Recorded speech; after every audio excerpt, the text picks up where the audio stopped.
नमस्कार मु शशि आपण मन नहीं आसी पुणी गोटे नुआ रेसिपी। एबे तो वर्षा दिन संध्या बेले आमे जते बसंती किछि गरमा गरम तेल भाजी जिनस खाइबा को इच्छा हुए तो आज मु आपण मन नहीं आसी पियाजी। यह खाइबा को बहुत टेस्टी क्रिस्पी आउ भीतरटा बहुत नरम। चलतु आज ताहार रेसिपी मु शेयर करी। प्रथमे किछि चना डाली आपण नेबे ताकू 5-6 घंटा भिजई देबे। भल भाबरे भिजी गला परे देखंतु हाथ रे एमती भांगी जाउथबो, भिजी जीवो। तापरे ताकू भल भाबरे धोई तार पानी बाहर करि नेबे। बाहर करके ताकू गोटे मिक्सिंग जार रे देई देबे। देकी किछि आमे रखिबा चना गोटे 2 चम्मच मिक्सिंग जार रे देकी भल भाबरे आमे ताकू ग्राइंडिंग करनबा। पूरा प्लेन करबानी, टिके टिके खदड़ा अंश रही थिबो सेही भली आमे ताकू ग्राइंडिंग करनबा। ए देखंतु अल्प अल्प खदड़ा अंश अछि। एबे आमे सेथरे जो 2-3 चम्मच चना भिजा चना फाड़ा चना जो थिला ताको मिसई दबा। एपटे देखंतु मु 4टी बड़ बड़ पियाज काटिकी एमिति नहीं जाइछि। बेसी पतला करिवेनी, टिकिए मोटा अंश रखिबे। बेसी पतला कर देले पियाज पोड़ी जिवो आ भलो लागिबोनी, पिता हे जिवो। एबे सेथिरे आमे किछि लूण ऐड करिबा एवं हळदी 1/2 चम्मच ऐड करिबा आउ नाली लंका गुंड किछि ऐड करिबा। ऐड कला परे आमे ताको भलो भाबरे हाथ रे चकड़ी की मिसई नबा। चकड़ी की मिसईबा द्वारा एहा हमर पियाज पूरा खोली जीवो सबु आउ ताको 15 मिनिट रेस्ट करबा को देबा।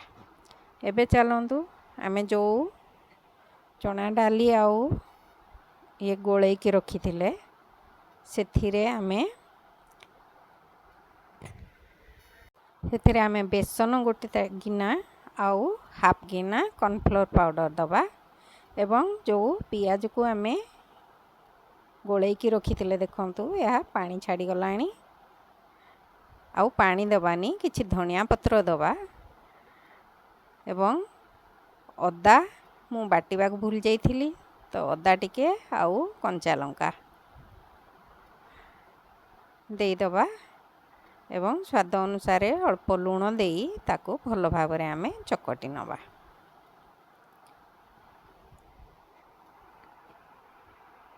पानी देबेनी, देखिबे आपनकर किपरि बेटरटा हेउछि। बेटरटा पानी हेई गले भल हेबो नाही, तेणु करी भल भाबरे एहा को चकटिबा। जदि पानी हेई गला आपण आउ टिके बेसन सेथिरे देई परिबे। एथिरे आमे गोटा जीरा आउ जुआणी भी पकई थाओ, किंतु मते ता टेस्ट भल लागेनी सेति पय मु पकईनी। आपण माने चाहिले पकई परिबे। जुआणी पेट पय भल हजम करिबारे हेल्प करिवो। देखंतु एही परि भाबरे आमे भल भाबरे ताकू गोळेई नबा। आपण माने स्किप न करिकी भल भाबरे सब देखिले आपण जानि परिबे एहा किपरि हेउछि। भल भाबरे एही परि भाबरे गोळेई नेला परे आमे रखिबा एवं एपटे गैस रे आमे तेल बसई नबा। तेल देखिबा गरम हेलानी कि नाही।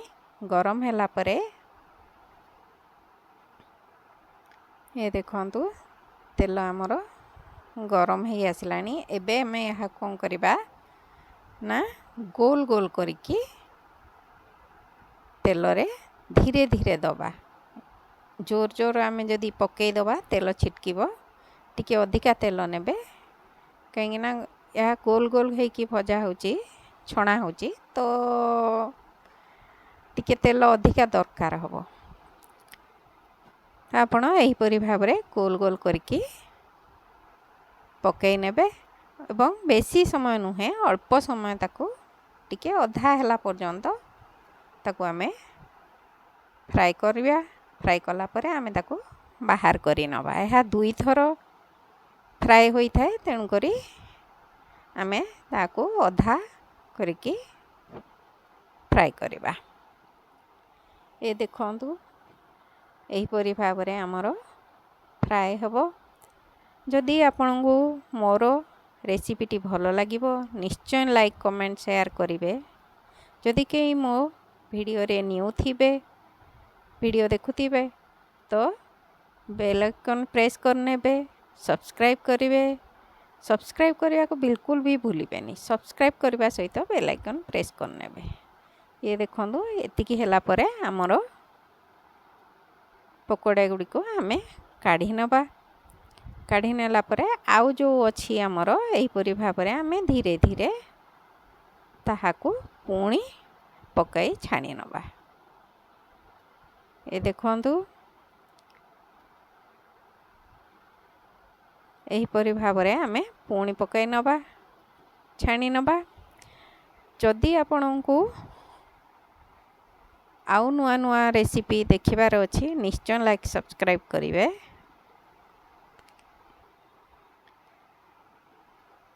ସବସ୍କ୍ରାଇବ୍ କଲେ, ଲାଇକ୍ କଲେ, କମେଣ୍ଟ କଲେ ମୋତେ ବି ମନ ହେବ ଭଲ ଭଲ ଭିଡ଼ିଓ ଆପଣମାନଙ୍କ ପାଇଁ ରେସିପି ନେଇ ଆସିବା ପାଇଁ। ଏହିପରି ଭାବରେ ଆମେ ସବୁ ଗୁଡ଼ିକ ଆମେ ଛାଣି ନେବା। ଏ ଦେଖନ୍ତୁ ମୁଁ ସବୁ ଛାଣି ଦେଇଛି। ଏବେ କ'ଣ କରିବା ନା ଗୋଟିଏ ପ୍ଲେଟ୍ ନେବା, ଯାହାର ଗୋଟେ ପ୍ଲେନ୍ ପ୍ଲେଟ୍ ନେବା, ପୁଣି ଆଉ ଗୋଟେ ଛୋଟ ପ୍ଲେଟ୍ ନେବା। ଦେଖନ୍ତୁ ପୁରା ପ୍ଲେନ୍ ଥିବ ଯେମିତି ପ୍ଲେଟ୍ଟା। ଏବେ ଦେଖନ୍ତୁ ମୁଁ କ'ଣ କରୁଛି। ଏହିପରି ଭାବରେ ରଖିକି ଛୋଟ ପ୍ଲେଟ୍ରେ ତାକୁ ଭଲ ଭାବରେ ଆମେ ଏହିପରି ହାଲକା ହାଲକା ଚାପି ନେବା। ଏ ଦେଖନ୍ତୁ ଏହିପରି ଆମେ ଚାପିକି ତାହାକୁ ଅଲଗା ଗୋଟେ ଜାଗାରେ ସବୁ ରଖିନେବା। ଆଉ ଗୋଟେ ବି ମୁଁ ଦେଖାଉଛି, ଦେଖନ୍ତୁ ଏହିପରି ଭାବରେ ଚାପିବେ। ଅଧିକା ଚାପିବେନି, ସେ ପୁଣି ପୁରା ପତଳା ହେଇଗଲେ ଭଲ ଭାବରେ ହେବନି, ପୋଡ଼ିଯିବ। ଏ ଦେଖନ୍ତୁ ମୁଁ ସବୁ କରିସାରିଲା ପରେ ଏବେ ପୁଣି ଥରେ ଆମେ ତାକୁ ଛାଣିବା। ଏ ଦେଖନ୍ତୁ ଯେତିକି ଆମର ଫ୍ରାଏ ପ୍ୟାନ୍ରେ ଜାଗା ହେବ ସେତିକି ଆମେ ପକାଇ ଧୀରେ ଧୀରେ ଏହାକୁ ଛାଣି ନେବା। କିଛି ସମୟ ଓଲଟ ପାଲଟ କଲା ପରେ ଏହାର କଲର୍ ଦେଖନ୍ତୁ ଆସିଯିବ। ବେଶୀ ଫ୍ରାଏ କରିବେନି, ନହେଲେ ପୋଡ଼ିଗଲେ ଏହା ପିତା ଲାଗିବ। ଏବେ ଏହା ଆମର ହେଇଗଲାଣି। ଆମେ ୟାକୁ ବାହାର କରିନେବା ଗୋଟେ ଜାଗାରେ। ଏ ଦେଖନ୍ତୁ ଏହିପରି ଭାବରେ ହେଲା ପରେ ଆମେ ଏହାକୁ ବାହାର କରିନେବା। ବାହାର କରିନେଲା ପରେ ପୁଣି ଆଉ ଯେଉଁ ଅଛି ଆମେ ପୁଣି ଏହାକୁ ପକାଇ ସବୁ ଗୁଡ଼ିକ ଏହିପରି ଭାବରେ ଆମେ ଛାଣି ନେବା।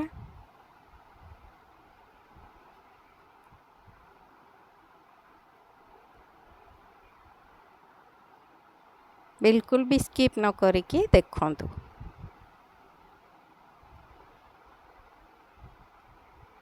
ଏହିପରି ଭାବରେ ହେଲା ପରେ କଲର୍ ଆମେ ଏହାକୁ ବାହାର କରି ନେବା।